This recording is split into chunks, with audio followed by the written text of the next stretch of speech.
কবিতাৰ শিৰোনাম জীৱন আৰু সময়। কবি বিতুপন শইকীয়া, আবৃত্তি পৰাগজ্যোতি গগৈ। আপোনজনক বিচাৰি পাবা জানো?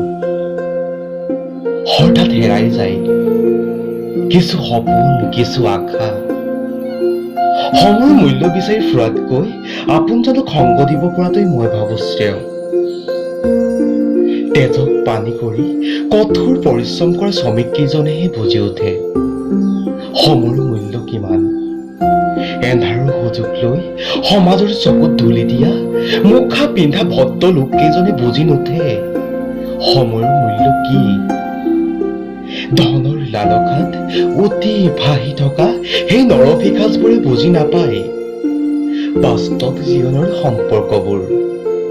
সময়ৰ ভাও ধৰি টকাৰ বিনিময় কৰা মাফিয়াবোৰে বুজি নুঠে জীৱনৰ ছন্দ কি। কিন্তু এদিন তেওঁলোকো উভতি আহিব লাগিব জীৱনৰ ৰূপৰেখাত। এদিন স্বীকাৰ কৰিব লাগিব সময়ৰ আহ্বানত জীৱনৰ কৰ্মৰাজি। অহংকাৰ নকৰিবা জীৱনক লৈ, সময়ৰ আহ্বানত জীৱনে দি যায় সকলো তিতা মিঠা অভিজ্ঞতা। ধেমালি নকৰিবা জীৱনটোক, এবাৰ হেৰাই গলে পুনৰ ঘূৰি নাহে জীৱনৰ স্বপ্ন নীল সপোন।